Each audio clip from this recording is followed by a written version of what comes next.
At the neighbor's wedding anniversary, I saw her letter, and within an hour she disappeared. They say you never notice the moment the foundation starts to crack. Not until you're ankle-deep in the wreckage. Looking back, I wonder if the first fault line in our marriage had formed long before the envelope. Maybe it was months earlier when Hannah started humming again in the mornings, but not the same songs we used to listen to on Sunday drives. Maybe it was when she stopped correcting my bad grammar mid-sentence or when I started sleeping through the night without reaching for her. But on that particular day, I wasn't thinking about fault lines or emotional distance. I was just the helpful husband trying to look like less of an introvert at a neighborhood party. Linda and Mark, the couple next door, were celebrating their 30th anniversary. Big deal. They'd gone all out. Rented a tent, hired a local caterer, even paid for a violinist to play live during cocktail hour. Hannah was all over it, of course. She loved these kinds of events. She called it social gardening, tending to connections like flowers that might bloom someday into job referrals or emergency babysitters. I preferred the quiet kind of tending, the kind that involved fixing gutters or resealing driveways. But I showed up for her. Always did. So, while Hannah flitted around in a navy blue dress that I hadn't seen before, one that hugged her in all the ways I wasn't allowed to anymore, I was setting up the gift table. You know the one. White tablecloth. A sign reading cards and gifts, in cursive font taped to a mason jar. Guests dropped their envelopes in without a second thought. Most of them likely filled with $50 bills and Hallmark congratulations. I was straightening the pile when I saw it. A plain white envelope, a little thicker than the rest. No name on it. No glitter or stickers like the others. I might have passed it by, but something about the handwriting caught my eye. I'd recognize it anywhere. It was Hannah's. Not her rushed grocery list scrawl. Not her texting shorthand. This was the careful, delicate penmanship she used when she wrote holiday cards to my parents or addressed invitations. I picked it up, thinking maybe she'd forgotten to label it. Maybe it was for Linda, and she just didn't finish. I turned my back toward the guests, slipped a finger under the flap, and pulled the letter free. One page. No card. Just a note. And not one meant for me. Thank you for a night I'll never forget. I've never felt more alive. I can still hear your voice in my head. Even now. I don't know where this road leads, but I'm not ready to let go yet. My vision blurred for a second, like my brain was refusing to process what I was reading. The note wasn't addressed to anyone. It wasn't signed either. But the way it was written, personal int asterisk mate weighty, there was no mistaking what it was. A love letter. To someone else. From my wife. I stared at the handwriting like it might morph into a different truth if I looked long enough. Like maybe I'd misread it. Maybe it wasn't hers. But it was. The looping Y. The way she dotted her I with a slant to the right. My heart thudded in my chest like a warning bell going off in an empty room. I folded the letter carefully and slid it back inside. Placed it right back on the table exactly where I found it. And then I stood there, holding a gift box full of other people's warm wishes, feeling like someone had just shoved me out of my own life. Hey, there you are. Her voice. Behind me. I turned around slowly. Hannah. Smiling like everything was perfect. She had a flute of champagne in one hand and her phone in the other. Her hair was pinned back in soft waves. Lipstick just a shade darker than usual. She glanced at the table. You're doing great, she said, and touched my arm. Just lightly. Just long enough for a camera flash to catch it, if someone had been taking pictures. Then she moved on. Said something about finding Linda. Laughed at someone's joke. Vanished into the crowd like a magician's trick. And I stood there trying to remember how to breathe. Around me the party moved on. Guests clinked glasses. Someone made a toast. A toddler tripped and cried near the lemonade station. But his mom swooped in before the tears got loud. The violinist started playing Unchained Melody. Of all the goddamn songs. And people swayed together like love was still a sure thing. Nobody noticed me. I couldn't even blame them. From the outside, I probably looked fine. Normal. Just another husband at another anniversary party. Waiting for the open bar to kick in. But inside, something had broken. Not all the way. Not loudly. Just the first crack. You tell yourself it could be anything. Maybe it was an old letter, a misinterpreted joke, a writing exercise. But deep down, you always know. I went through the motions for the rest of the night, helped move the tables when the sun dipped, smiled for a group photo, said congratulations like I meant it. Hannah kept coming back to me, touching my shoulder, whispering things in my ear like we were a team. And every time she did, I felt like I was playing a part in a play I didn't audition for. That night, we walked home together in the dark. The path from Linda's house to ours is less than a block, but it felt like 1,000 miles. She slipped her hand into mine. "You were amazing tonight," she said softly. "Everyone said you were so helpful." I mumbled something. I don't even remember what. What I do remember is her hand in mine. Still soft, still familiar, but it felt like holding a photograph of something I used to know. When we got home, she peeled off her dress, left it draped across the arm of a chair, and went to shower. I sat on the edge of the bed, staring at nothing. The letter. I should have taken it. I should have asked her right then and there. But I didn't, because I wasn't ready for the answer. The morning after the anniversary party, I woke up before Hannah. She was still curled on her side, breathing softly, one arm draped across the pillow where my head used to rest. I sat on the edge of the bed, staring at the floor, that same dull pressure sitting in my chest. The note hadn't been a dream. I hadn't imagined it. It was real. Her handwriting. Her words. I kept thinking about the phrasing, "A night I'll never forget." It didn't sound like a drunken mistake or a cryptic poem. It sounded like something permanent. A memory she'd been reliving while I was lying beside her. I went through the motions that day, like I was floating just above my own life. Made coffee, let the dog out, checked the mailbox, answered emails. I even waved to our neighbor Chris while taking the trash out, managing a smile I didn't feel. But my mind, it was busy collecting, replaying, recalculating. Little things began lining up in my head, things I'd brushed off or explained away at the time. Tiny threads that now wove a pattern I couldn't unsee. Her late-night grocery runs, for instance. They'd started maybe 4-5 months ago. Always something small: almond milk, her favorite brand of yogurt, a new candle. And always at odd times, 9-10 at night. "I just need to clear my head," she'd say with a little sigh, grabbing her keys. "Be back soon."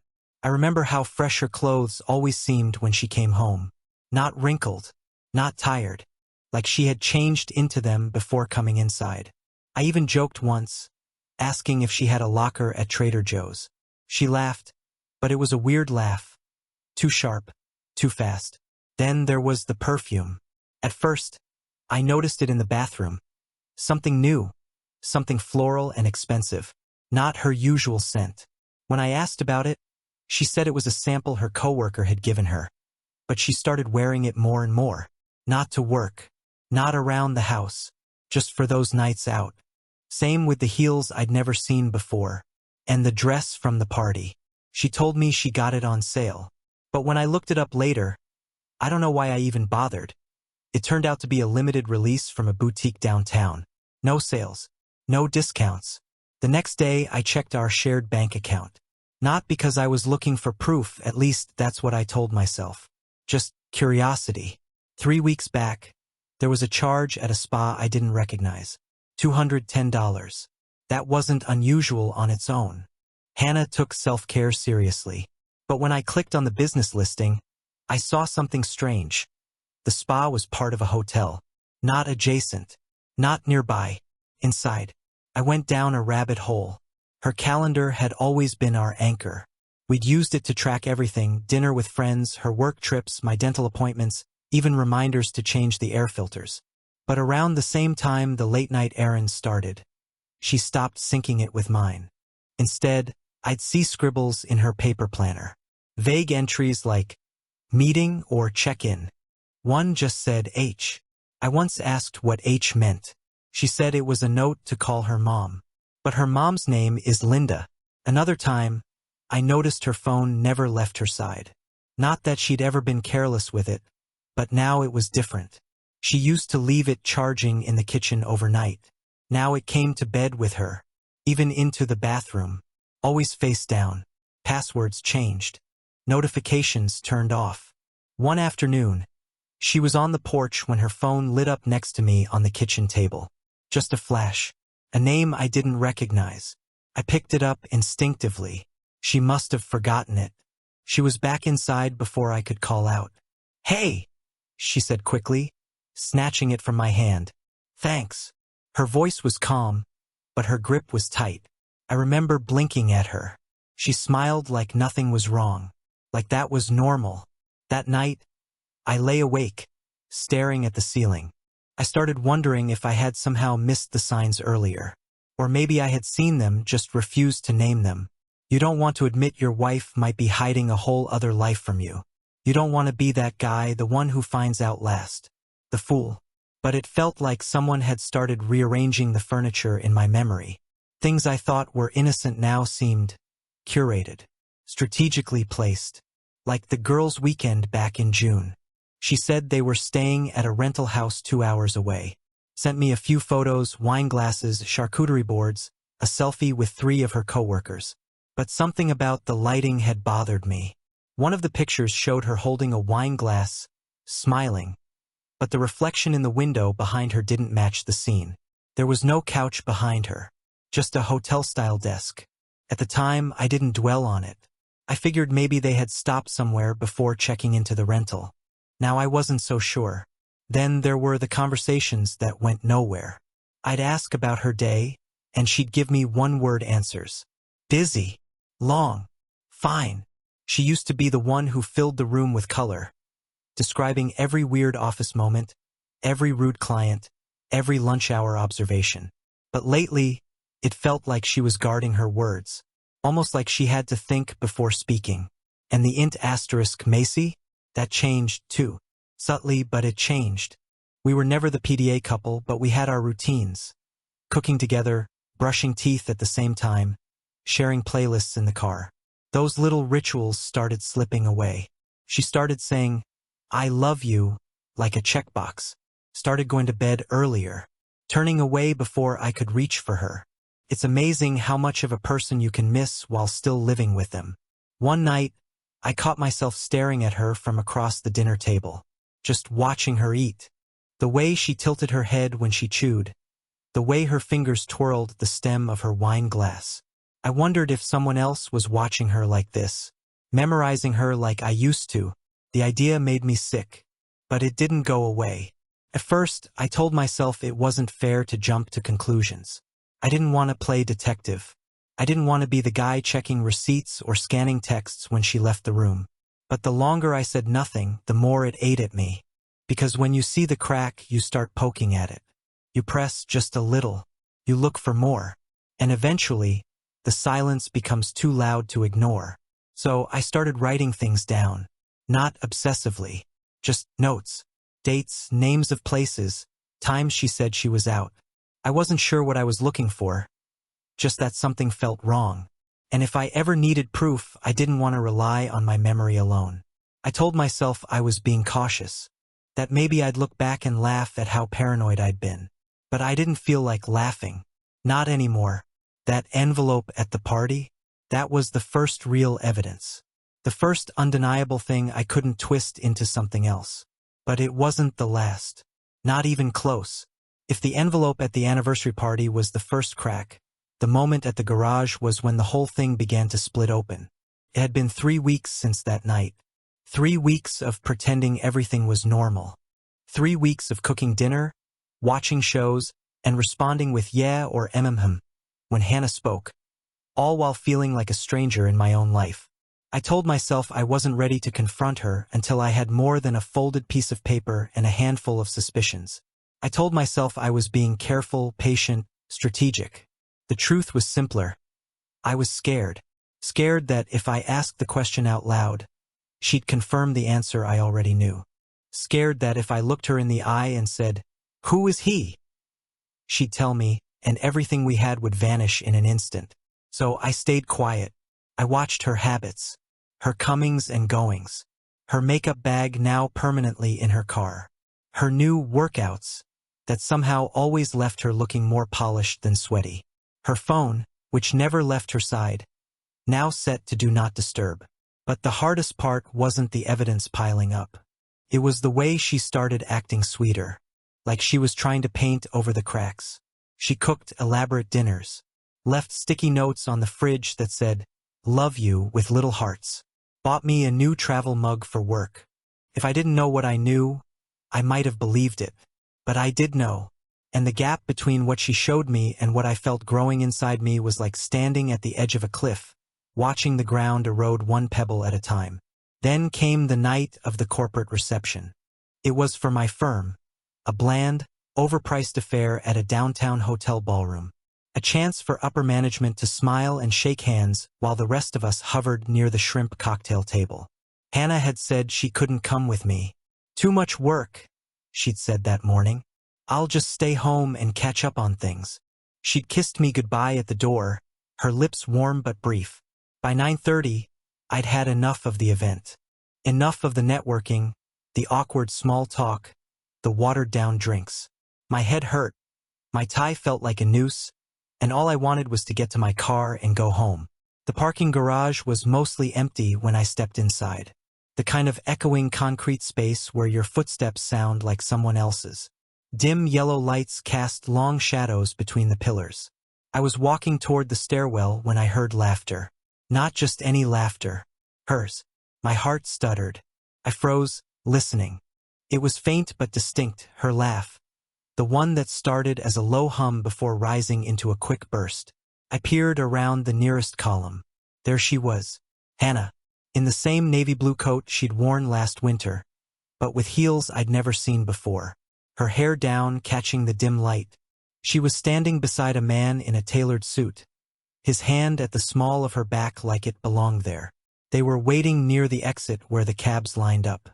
She was holding his hand, not in a casual way, not like co-workers helping each other across ice, but like lovers do. Her fingers curled around his. He leaned in, said something I couldn't hear. She laughed. Soft. Easy. Like she hadn't laughed with me in years. My chest felt hollow. I stepped back into the shadow of the column, my breath catching. The concrete smelled of oil and damp air. My palms were slick against the cold surface. There it was. No room for excuses. No way to spin this into something else. I wanted to move, to shout, to demand, to storm across the garage and tear their joined hands apart.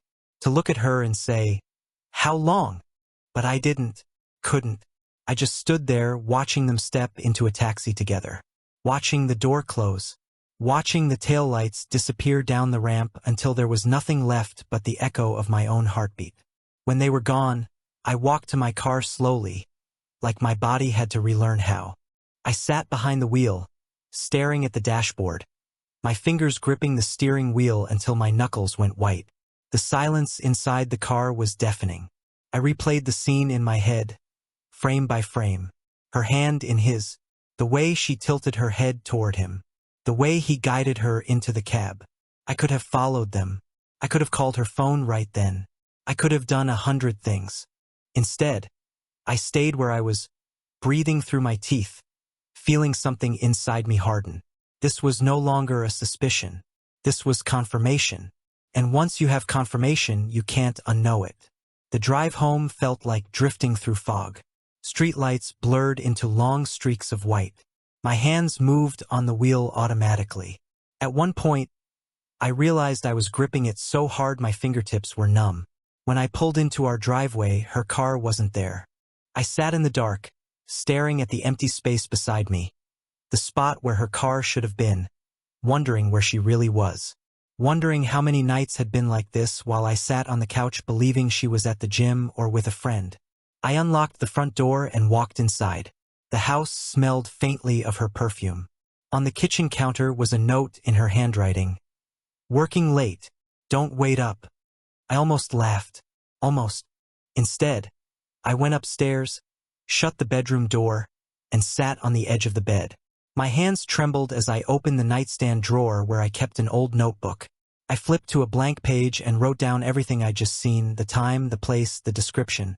For a second, I stared at my own handwriting, realizing how absurd it felt. Like I was building a case file on my own life. But that's what it had come to. Not paranoia, not guessing, not hunches, evidence.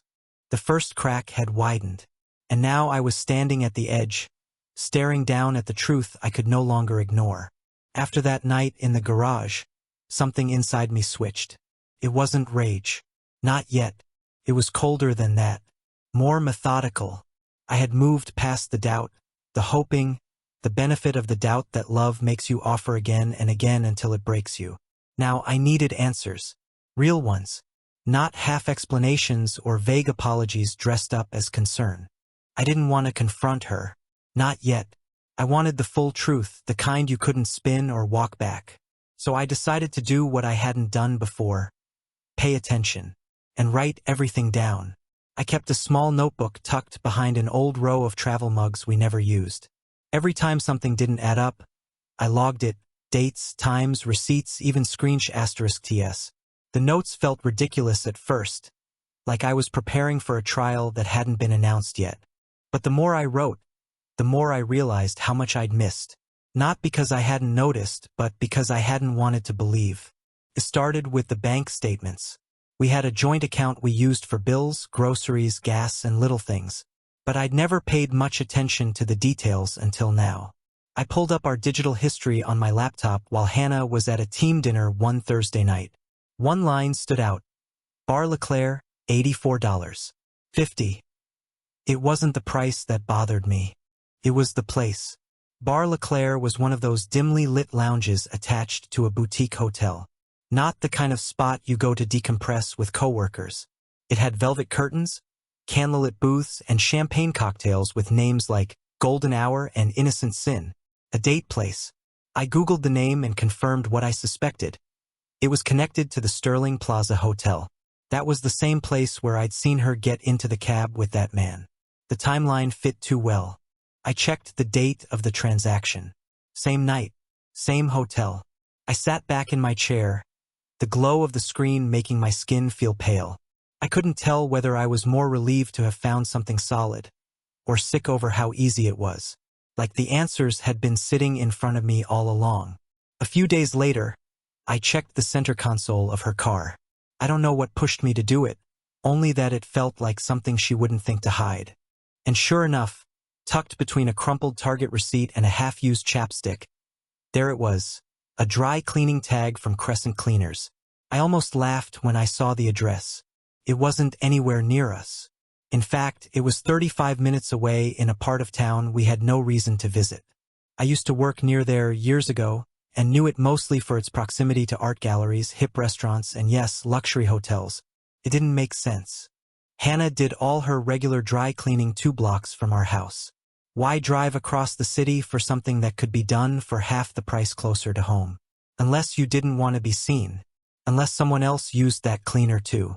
I started looking into our rideshare history. We both used the same account when ordering Ubers. It was connected to our joint credit card. I knew she probably used her own apps now for whatever she didn't want me to see, but occasionally, she slipped. That's what gave me my next lead. There were 2 late-night rides listed over the past month. One dropped her off at the corner of St. Vincent and Pine, which, again, was nowhere near her office or the gym. The other picked her up at Franklin Athletic Club at 8:12 p.m. and dropped her at Nico's Tapas Lounge at 8:26. Odd route for someone supposedly doing hot yoga. Even odder that she'd never mentioned tapas. I **Ted everything. Still, the part that gutted me most wasn't the receipts or the rides. It was the printer. Our home printer isn't fancy, just a cheap wireless model we mostly used for boarding passes and shipping labels. But one evening, while grabbing some paper, I noticed a folded slip in the discard tray beneath the scanner. It looked like it had been printed and then forgotten. The ink was faint, like it hadn't printed fully before being canceled. But the heading at the top was clear: Sterling Plaza Hotel. I unfolded the paper slowly, half expecting my own name, trying to prepare myself for the blow. But there it was, Hannah's full name in all caps, followed by Room 609. 1 night stay. Payment method cash. Date: last Thursday. I just sat there, staring. The kind of stare that isn't even anger, it's numb. You don't know whether to cry, scream, or rip the page to shreds. I didn't do any of that. I just folded the slip, slid it into my notebook, and quietly put the printer lid back down. Room 609. That number stayed with me like a heartbeat. It showed up again later when I went back through some old texts she'd sent. One from a night she'd claimed she was working late said, "Gonna be home late, staying near the office so I don't have to drive drowsy." I checked the timestamp. Same night as the receipt. Same night as the ride. Same damn hotel. I wondered what she looked like when she sent that message. What she was doing. Who she was with. If she typed it from the edge of a bed in room 609 while someone else was lying in the sheets I used to wrap myself in. I wondered how many times she'd lied to my face, kissed me goodnight, and still carried the scent of him under her perfume. I didn't stop there. The deeper I looked, the more careful I became. I created a hidden folder on my laptop, labeled Taxes 2021. Inside, I stored everything. *TS. Photos. Dates. I even started tracking changes in her mood, nights when she came home energized, nights she seemed almost guilty. The pattern began to form a timeline, and the longer I stared at it, the clearer it became. This wasn't some recent slip. This had been going on for months, maybe longer. There were moments, brief, fleeting ones, when I wanted to confront her, to throw everything on the table and scream, "Explain this." But every time I got close, I backed down. Because something in me still wanted her to say it wasn't true, that it wasn't what it looked like, that she still loved me. Instead, I let the silence stretch between us. And every time she smiled at me, every time she cooked dinner or asked how my day was, I saw it for what it was. Camouflage. Not affection. Not guilt. Just performance. The scariest part? She was good at it. So good I almost believed it. Almost. By the time October rolled in, my life had quietly split in two. There was the version I presented to the world. Calm, dependable Jason who went to work on time, waved at neighbors while raking leaves, and smiled just enough not to raise suspicion. And then there was the version underneath. The man building a case like a prosecutor, waiting for the moment he could lay out every piece of truth on the table and watch her try to sweep it away. I thought I was doing well, staying quiet, staying composed. But what I didn't realize was that I wasn't the only one watching. It was a Monday morning when I found the envelope. Just a standard white letter-sized one, no return address, slipped into our mailbox among the usual bills and junk. The paper was slightly heavier than normal, and for a second, I wondered if Hannah had ordered something again, one of her little personalized stationery sets or charity invites. But when I flipped it over, it was blank. No postmark. Hand-delivered. I tore the flap open on instinct, not even back inside the house yet. My keys were still in one hand, coffee thermos tucked under my arm. The world narrowed the second I pulled the photo out. It was a picture of her car.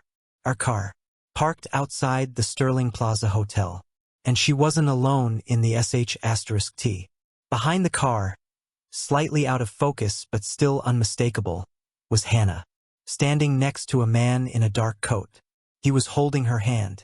Their faces weren't fully visible, but I didn't need facial recognition software to confirm it. I knew her posture. I knew the way her head tilted when she smiled. And I knew the coat.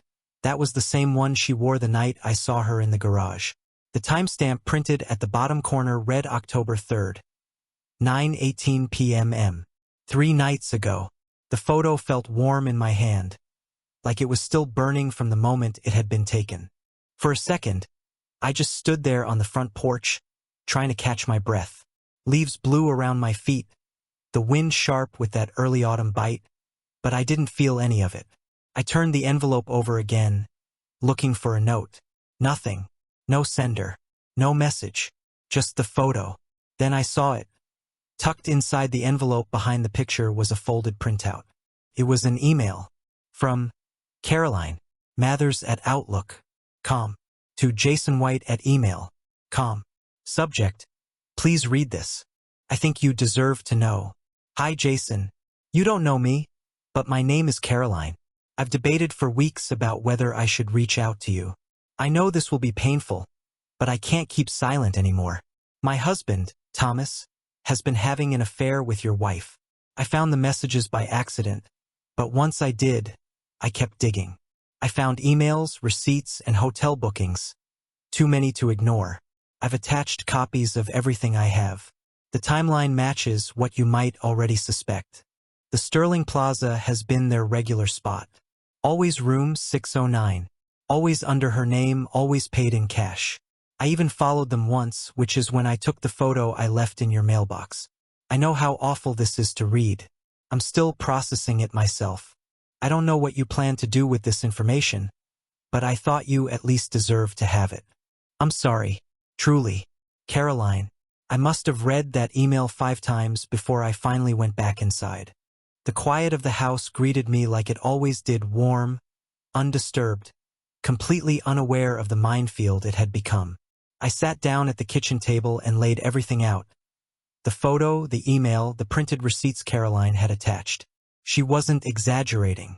There were *TS of calendar invites forwarded to private Gmail accounts, copies of hotel folios with Hannah's name on them, and even a message where Thomas had written, 609 again? Feels like our little tradition now.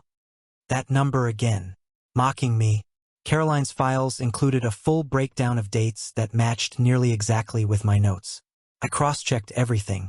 Her girls' weekends, her late-night work dinners, her solo yoga classes. Every one of them aligned with Thomas's hotel check-ins or bar tabs.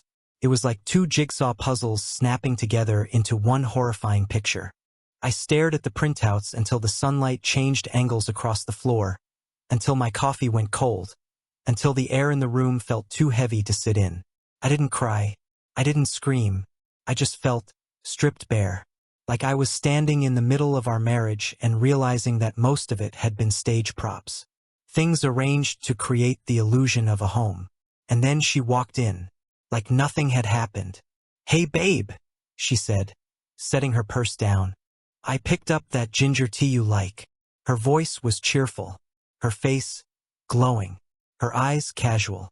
I looked at her and realized she had no idea that I knew, no clue that the web she thought she was spinning in secret had now been diagrammed, documented, and handed to me by another victim of her same betrayal. And still, she smiled. Still, she leaned in and kissed my cheek. Still, she moved through the kitchen like everything was fine. I studied her, watched her boil water, watched her hum to herself, watched her open the drawer to grab a spoon. My spoon, the one she used to tease me about always using for cereal. It was all so normal, so calculated. I almost said something right then, almost dropped the photo on the counter and asked her how it felt to lie with such precision. But I didn't, because now I understood something else. She wasn't trying to fix anything. She wasn't confused. She wasn't caught in a moment of weakness. She was covering her tracks, building a false version of our life as insurance. Just in case. Just in case I found out. Just in case I questioned. Just in case. But I had Caroline now, and room 609, and timestamps, and proof. Later that night, when Hannah was in the shower, I scanned the photo and all of Caroline's attachments onto a flash drive. I made copies on a cloud account with a password she didn't know. Then I tucked the original photo back into my notebook, slid it behind the coffee mugs again, and made a second copy for the folder I planned to take to my lawyer. I didn't sleep much, not because of anger, because of clarity, the kind that makes you dangerous, not wild or reckless, but focused. This wasn't about catching her anymore. This was about building the truth so thoroughly that it couldn't be denied. Couldn't be explained away, couldn't be diluted into some story about loneliness or feeling lost. This was the truth, signed, sealed, and now shared by a stranger who had no reason to lie. An unexpected witness had stepped in, and thanks to her I wasn't doubting anymore. I was preparing. Hannah acted as if nothing happened, cooking, laughing, leaving sweet notes, posting smiling photos of us online. To outsiders, we were picture perfect. But I saw the truth behind it all. Every gesture felt rehearsed, every smile too polished. Her affection wasn't love, it was fear. She knew I was slipping away. And still, she clung to the lie, hoping to convince me the mask was real. But it was too late. I couldn't unsee what I now knew. I gathered everything, photos, emails, receipts, ride logs, into a folder and handed it to my lawyer. No more waiting. No confrontation. Just facts. Hannah kept up the act, pretending things were fine. But I had moved on in silence. When the papers were served, she looked stunned. I didn't argue. I didn't explain. Betrayal didn't deserve a debate. I left the life she shattered with calm resolve. She chose secrecy. I chose truth. And I was finally free.